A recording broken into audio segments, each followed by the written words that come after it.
Hello friends, ഇന്നത്തെ പവിത്രം episode റിവ്യൂയിലേക്ക് ഏവർക്കും സ്വാഗതം. എപ്പിസോഡ് തുടങ്ങുമ്പോൾ തന്നെ കാണിക്കുന്നത് തൻ്റെ കേടായ ഫോൺ നോക്കി വേദ പറയാണ്, ഇനി ഇതിപ്പം ആക്രിക്കാർക്ക് പോലും കൊടുക്കാൻ പറ്റൂലല്ലോ, ആ ഒരു കോലയായി പോയല്ലോ.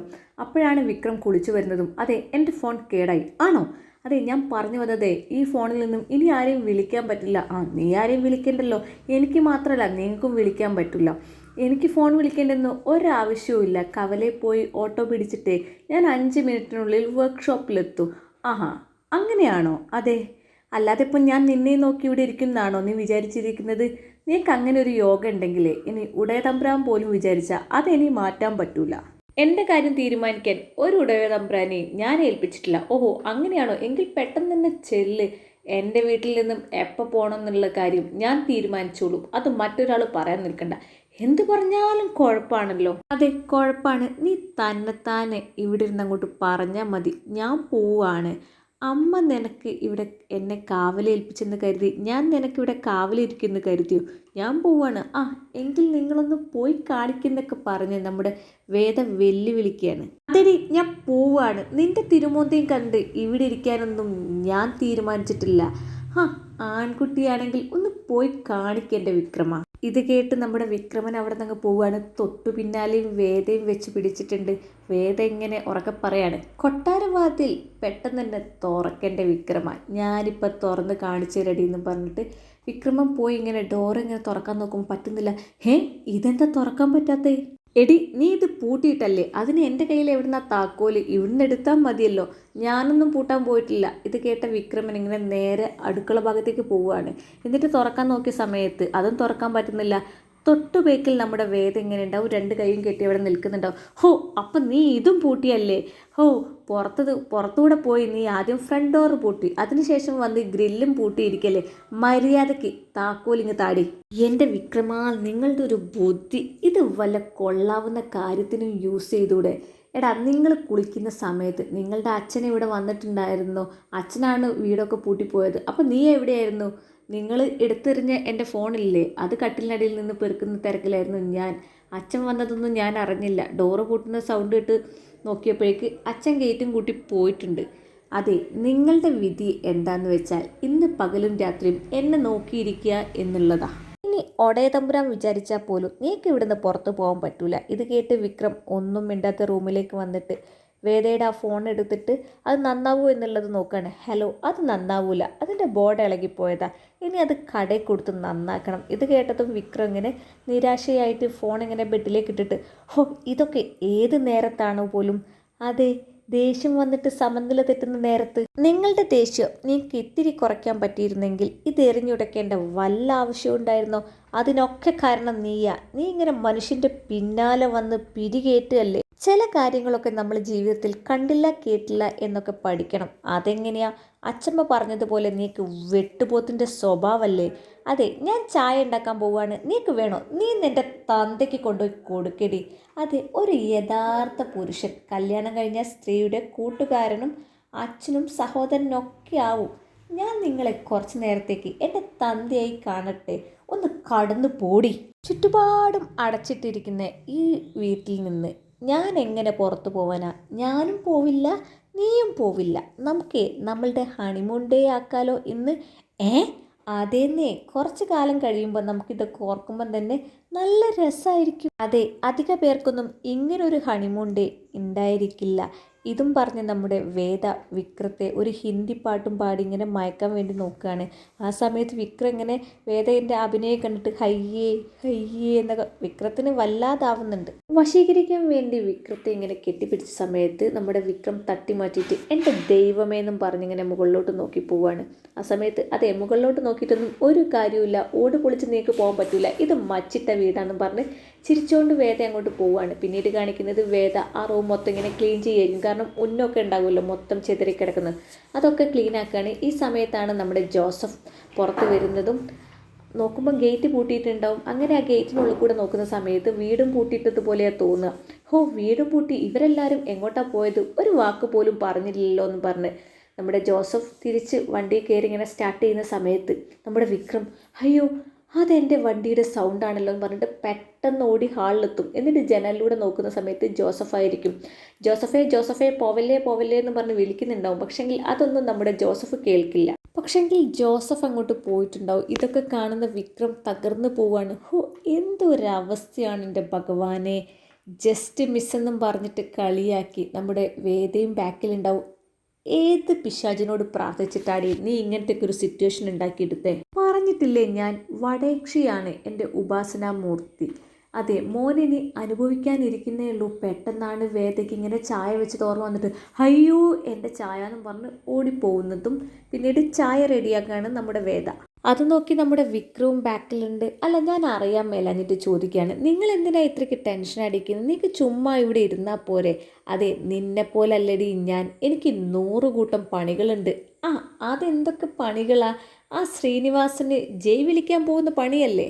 ഇനി എങ്ങാൻ നീ ശ്രീനി സാറിനെ കുറിച്ച് പറഞ്ഞ സത്യമായിട്ടും ഞാൻ നിന്നെ തല്ലും. നിങ്ങൾ ആ ഉദ്ദേശത്തിൽ ഇങ്ങോട്ട് വന്നാൽ ദേ ചൂട് ചായ ഇരിക്കുന്നത്, അതെടുത്ത് ഞാൻ മുഖത്തേക്ക് ഒഴിക്കും. ഇത് കേട്ട് വിക്രം ഒന്നും മിണ്ടാതെ പോയി അവിടെ ഇരിക്കുകയാണ്. ആ സമയത്ത് നമ്മുടെ വേദ 2 കപ്പിൽ ഇങ്ങനെ ചായയൊക്കെ പകർന്നിട്ട് ഇങ്ങനെ പോവുകയാണ്. അതെ, നിങ്ങൾ വേണ്ടെന്ന് പറഞ്ഞാലും ഞാൻ 2 കപ്പ് ചായ ഉണ്ടാക്കിയിട്ടുണ്ട്. എനിക്കൊന്നും വേണ്ട, ഉണ്ടാക്കിയവരെന്നെ കുടിച്ചാൽ മതി. 2 കപ്പ് ചായ ഒന്നും കുടിക്കാൻ എന്നെക്കൊണ്ട് പറ്റില്ല. പിന്നെ അത് മാത്രമല്ല, വേറെ ആൾക്ക് ഉണ്ടാക്കിയ ചായ ഞാനിട്ട് കുടിക്കാനിട്ട് ആഗ്രഹിക്കുന്നുമില്ല. നീക്ക് ഈ ചായ വേണ്ടെങ്കിൽ നിങ്ങൾ ഇതങ്ങോട്ട് എടുത്ത് കളഞ്ഞേക്കെന്ന് പറഞ്ഞ് നമ്മുടെ വിക്രത്തിൻ്റെ മുമ്പിൽ ഒരു കപ്പ് ചായ വെച്ച് കൊടുക്കുകയാണ്. എന്നിട്ട് വേദ തൻ്റെ ചായ ഇങ്ങനെ ആസ്വദിച്ച് കുടിക്കുകയാണ് വിക്രത്തെ കൊതിപ്പിക്കാൻ വേണ്ടിയിട്ട്. എന്തടി എന്തടി നിനക്ക് അപസ്മാരമുണ്ടോ? വിറയ്ക്കുന്നുണ്ടല്ലോ നീ. അതെ, മഴ ചായ ജോൺസൺ മാഷ് അന്തസ്. എന്നിട്ട് അതിൽ നിന്നും ഒരു സിപ്പ് കുടിച്ചിട്ട് വേദ, ഹോ മധുരം പാകം, ചൂട് പാകം, പാല് പാകം. എന്നിട്ട് ഇങ്ങനെ സ്വന്തം തട്ടിയിട്ട് എന്നെ ഇങ്ങനെ അപ്രിഷ്യേറ്റ് ചെയ്യാണ്. Veda, you are a good team master. ഇതൊക്കെ കണ്ടിട്ട് നമ്മുടെ വിക്രം പറയാണ്, കഷ്ടം തന്നെ. എന്നിട്ട് വീണ്ടും ഒരു സിപ്പ് കൂടി എടുത്തിട്ട് ഹോ എന്തൊരു ടേസ്റ്റാണെന്ന് പറഞ്ഞിട്ട് ഇങ്ങനെ ആസ്വദിച്ച് കുടിക്കുകയാണ്. ഇതൊക്കെ കണ്ട വിക്രത്തിൻ്റെ വായിൽ ഇങ്ങനെ കപ്പലോടും. എന്തിനാ വിക്രമിച്ചേട്ടാ നോക്കി നിന്നിങ്ങനെ വെള്ളമിറക്കുന്നത്? നോക്കി കുടിച്ചൂടെ? ഞാൻ കുടിക്കാൻ പോവല്ലടി, ഇതിപ്പം ഞാൻ കളയാൻ പോവാ. എങ്കിൽ ഞാനൊന്ന് കാണട്ടെ, ഞാൻ ഇപ്പം തന്നെ കളയുമെന്നും പറഞ്ഞിട്ട് വിക്രം ആ ചായ എടുത്ത് അവിടെ നിന്ന് അങ്ങോട്ട് പോവുകയാണ്. എന്നിട്ട് സിങ്കിൻ്റെ അടുത്ത് എത്തിയിട്ട് ആ ചായ ഒഴിച്ച് കളയാൻ വേണ്ടി നോക്കുന്ന സമയത്ത് നമ്മുടെ വിക്രം തന്നെ ഇങ്ങനെ മൈൻഡ് വോയിസ് ആയി പറയാണ്, എൻ്റെ വീട്ടിലെ ചായപ്പൊടി, എൻ്റെ വീട്ടിലെ പഞ്ചസാര, എൻ്റെ വീട്ടിലെ പാല് ഞാനെന്തിന് കളയണം? അല്ല, അത്രയ്ക്ക് ടേസ്റ്റ് ഉണ്ടെങ്കിൽ അതൊന്നും അറിയണല്ലോ എന്നും പറഞ്ഞിട്ട് ഒരു സിപ്പ് കുടിച്ച് നോക്കുകയാണ്. കൊള്ളാലോ, വേതാളാൾ കൊള്ളാന്ന് പറഞ്ഞിട്ട് ഇങ്ങനെ 2ാമത്തെ സിപ്പ് ഇങ്ങനെ ആസ്വദിച്ച് കുടിക്കുകയാണ് വിക്രം. വേതാളം ആൾ കൊള്ളാലോ എന്ന് പറഞ്ഞിട്ട് വീണ്ടും വീണ്ടും ഇങ്ങനെ ഓരോരോ സിപ്പ് കുടിച്ചുകൊണ്ടിരിക്കുകയായിരിക്കും. എൻ്റെ മുമ്പിൽ നിന്നും കുടിക്കാൻ നാണായതുകൊണ്ടാണോ വിക്രമൻ ചേട്ടാ? എൻ്റെ വീട്ടിലെ സാധനങ്ങൾ കൊണ്ടുണ്ടാക്കിയ ചായ കുടിക്കാൻ ഞാൻ എന്തിനു നാണിക്കണം? അല്ലാതെ ആർത്തി കൊണ്ടല്ലല്ലേ നിങ്ങൾ കുടിക്കുന്നത്? ആർത്തിയോ ആർക്കെന്നും പറഞ്ഞിട്ട് കപ്പോട് വെച്ച് നമ്മുടെ വിക്രമൻ സ്കൂട്ടാവാൻ നോക്കിയ സമയത്ത്, അതെ, ആ കപ്പ് കഴുകി വെച്ചിട്ട് പോകണം. ഈ വീട്ടിൽ നമ്മൾ 2 പേരേ ഉള്ളൂ. ഞാൻ ചായ ഉണ്ടാക്കുമ്പോൾ നിങ്ങൾ പാത്രം കഴുകണം. അതല്ലേ അതിൻ്റെ ഒരു മര്യാദ. പങ്കാളികളാവുമ്പോൾ എല്ലാത്തിലും പങ്കാളിത്തം വേണം. അതുകൊണ്ട് എൻ്റെ ഈ കപ്പും കൂടി ഒന്ന് കഴുകണമെന്നും പറഞ്ഞിട്ട് വേദ പോകാനൊരുങ്ങായിരിക്കും. പോകുമ്പം തന്നെ പറഞ്ഞിട്ടുണ്ടാവും, വേണ്ട എൻ്റെ കപ്പ് നിങ്ങൾ കഴുകണ്ട, അത് ഞാൻ കഴുകിക്കോളാമെന്നും പറഞ്ഞിട്ടായിരിക്കും അവിടുന്ന് പോയിട്ടുണ്ടാവും. വേദ അവിടെ ഇല്ലാത്തത് കണ്ട് നമ്മുടെ വിക്രം 2 കപ്പും എടുത്തിങ്ങനെ ആലോചിച്ച് നിൽക്കുകയാണ്. ഇതേ സമയം നമ്മുടെ ശ്രീനി സാറിൻ്റെ വീട്ടിൽ ഫോൺ റിങ് ചെയ്യുന്നുണ്ടാവും. അങ്ങനെ ഭാര്യ ഫോൺ എടുത്ത് കയ്യിൽ കൊടുക്കുകയാണ്. സാറേ, ഞാൻ വർക്ക്ഷോപ്പിൽ നിന്നും ജോസഫാണ്. പുളിക്കൻ സഖാവ് പറഞ്ഞിട്ട് ഞാൻ വിക്രത്തിൻ്റെ വീട് വരെ ഒന്ന് പോയിട്ടുണ്ടായിരുന്നു. പക്ഷെങ്കിൽ അവിടെ ആരുമില്ല, വീടും പൂട്ടി എല്ലാവരും എങ്ങോട്ടോ പോയിട്ടുണ്ട്. എവിടേക്കാണ് പോയതെന്നറിയോ? ഇല്ല, അവനൊന്നും പറഞ്ഞിട്ടില്ല. ഞാൻ അവനെ ഒന്ന് വിളിച്ചിട്ടുണ്ടായിരുന്നു, പക്ഷെങ്കിൽ ഫോൺ ഓഫാണ്. ഇതും പറഞ്ഞ് അവർ ഫോൺ വെക്കുകയാണ്. എന്താ പറ്റിയിരിക്കുന്നത്? അല്ല, വിക്രത്തിൻ്റെ വീട്ടിലും ആരുമില്ലെന്നാണ് പറയുന്നത്, വീട് പൂട്ടിക്കിടക്കുകയാണെന്ന്. അതെ, അവരെല്ലാം കൂടെ ഫാമിലിയായിട്ട് പുറത്തെങ്ങാൻ പോയതായിരിക്കും. എന്തായാലും നിങ്ങൾ വിളിച്ചതല്ലേ, അത് കണ്ട വിക്രം തിരിച്ച് വിളിക്കാതിരിക്കില്ലെന്നും പറഞ്ഞിട്ട് ഭാര്യ സമാധാനിപ്പിക്കുകയാണ്. പിന്നീട് കാണിക്കുന്ന നമ്മുടെ രാധ വണ്ടി സ്റ്റാർട്ടാവുന്നുണ്ടാവില്ല. എന്നിട്ട് എന്താണ് കുഴപ്പമെന്ന് ഇങ്ങനെ നോക്കുന്ന സമയത്താണ് ഫ്രണ്ട് വരുന്നതും എന്താ പറ്റിയിരിക്കുന്നത്, വണ്ടി സ്റ്റാർട്ടാവുന്നില്ല, എങ്കിൽ നിനക്ക് വല്ല വർക്ക്ഷോപ്പിലും കാണിച്ചൂടെ? അയ്യോ, വർക്ക്ഷോപ്പിലേക്കൊന്നും ഞാനില്ലേ, വല്ല എൻജിൻ പണിയോ ആണെന്ന് പറഞ്ഞാൽ ഞാൻ കുടുങ്ങിപ്പോവും, എൻ്റെ കയ്യിൽ 5 പൈസയില്ല. നീ കൂട്ടിവെച്ച പൈസ എല്ലായിരിക്കും അല്ലേ വിക്രമൻ ചേട്ടനെ ഇറക്കാൻ വേണ്ടിയിട്ട് ആ വക്കീലിന് കൊടുത്തിരിക്കുന്നത്. ഇത് കേട്ട് നമ്മുടെ രാധ ഒന്ന് പുഞ്ചിരിക്കുകയാണ്. അതെ, നമുക്ക് ഓരോരോ ചായ കുടിച്ചാലോ? എങ്കിൽ ശരിയെന്നും പറഞ്ഞിട്ട് അവർ ചായ കുടിക്കാൻ പോകുന്ന സമയത്ത് ഫ്രണ്ട് വീണ്ടും പറയാണ്, ഞാനൊരു കാര്യം പറയട്ടെ, അത് കേട്ടിട്ട് നിനക്ക് എന്നോട് ദേഷ്യമൊന്നും തോന്നരുത്. നീ ഇങ്ങനെ പെറുക്കി കൂട്ടി വെക്കുന്ന പൈസയെല്ലാം വിക്രമൻ ചേട്ടനെ ഹോസ്പിറ്റലിൽ കൊടുക്കാനും വിക്രമൻ ചേട്ടന് വേണ്ടിയിട്ട് പോലീസിന് ഇറക്കി കൊണ്ടുവരാനും യൂസ് ചെയ്താൽ നിനക്ക് എന്തെങ്കിലുമൊക്കെ ആവശ്യം ഉണ്ടാകുമ്പം എന്താ ചെയ്യുക? നിനക്ക് ആവശ്യത്തിന് യൂസ് ചെയ്യാനുള്ളതല്ലേ നിൻ്റെ പൈസ. നീ കൊടുക്കുന്ന പൈസയൊക്കെ വിക്രമൻ ചേട്ടൻ തിരിച്ചു തരുമായിരിക്കും. എന്നിരുന്നാലും നിനക്ക് എന്തെങ്കിലും പെട്ടെന്ന് ഒരു ആവശ്യം വന്നാൽ എന്ത് ചെയ്യും രാധേ? അല്ല, നീ എന്താണ് ഉദ്ദേശിക്കുന്നത്? അതെ, വിക്രമൻ ചേട്ടൻ ഒരിക്കലും വേദയെ ഉപേക്ഷിക്കാൻ പോകുന്നില്ല, അതുപോലെ നിന്നെ അംഗീകരിക്കാനും പോകുന്നില്ല. പിന്നെ നീ എന്തിനാണ് വിക്രമൻ ചേട്ടൻ്റെ പിറകെ ഇങ്ങനെ നടക്കുന്നത് രാധേ? നിന്നോട് ഈ ചോദ്യം ചോദിക്കാത്തവരായി ആരുമില്ലല്ലോ രാധേ. എന്നിട്ടും നീ എന്താ മനസ്സിലാക്കാത്തത്? ജീനെ, നീ ഈ സ്നേഹിക്കുന്നവരുടെ പേരൊക്കെ പച്ച കുത്തി നടക്കുന്ന ആൾക്കാരെ കണ്ടിട്ടില്ലേ? അതുപോലെ ഞാൻ വിക്രമൻ ചേട്ടൻ്റെ പേര് കുത്തിയിരിക്കുന്നത് എൻ്റെ മനസ്സിലാണ്. അതെനിക്കൊരിക്കലും മായ്ക്കാൻ കഴിയുന്നില്ല. ഇനി ഞാൻ വിക്രമൻ ചേട്ടനെ കാണില്ലെന്ന് എൻ്റെ മനസ്സിലിങ്ങനെ പ്രതിജ്ഞ എടുത്ത് ഒരു നിമിഷം കഴിയുമ്പോഴേക്ക് എൻ്റെ മനസ്സ് എന്നോട് പറയും അതെനിക്ക് പറ്റില്ലെന്ന്. എന്നോട് വിക്രമൻ ചേട്ടൻ ഇനി കാണരുതെന്ന് പറഞ്ഞാലും ഞാൻ ആ റോട്ടിൽ പോയി നിൽക്കും. കാരണം വിക്രമൻ ചേട്ടൻ എന്നെ നോക്കിയിട്ടില്ലെങ്കിലും എനിക്കൊന്ന് കാണാമല്ലോ. നിനക്കറിയില്ല ജീനെ, ഞാനൊരു ഉപഗ്രഹം ചുറ്റുന്നത് പോലെ വിക്രമൻ ചേട്ടന് പിന്നാലെ ഇങ്ങനെ ചുറ്റിക്കൊണ്ടിരിക്കുക എന്നുള്ളതൊക്കെ എനിക്കറിയാം.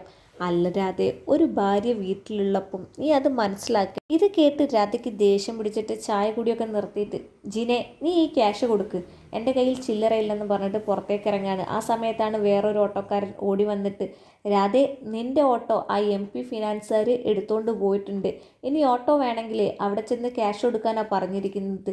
ഇത് കേട്ട് ജീന ഇങ്ങനെ ഞെട്ടിയിട്ട് ചോദിക്കുകയാണ്, എന്താ രാധേ നിൻ്റെ അടവ് തെറ്റിയിട്ടുണ്ടായിരുന്നോ? അതെ, 3 അടവ് തെറ്റിയതാണ്.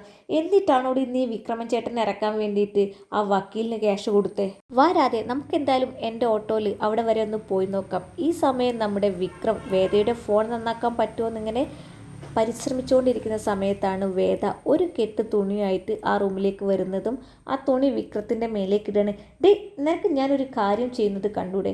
എന്ത് കാര്യമാണ് നിങ്ങൾ ഇത്രയും സൂക്ഷ്മതയോട് കൂടി ചെയ്യുന്നത്? അല്ല, നിൻ്റെ ജാതകം എത്രത്തോളം മോശമാണെന്ന് ഞാനൊന്ന് നോക്കുകയായിരുന്നു. ഓഹോ, അപ്പോൾ പുതിയ പണിയൊക്കെ കിട്ടിയല്ലോ. എന്തായാലും ഈ വീടിന് മുമ്പിൽ നമുക്ക് പുതിയൊരു ബോർഡ് വെക്കാം, വിക്രമാദിത്യൻ ജ്യോതിഷാലയം.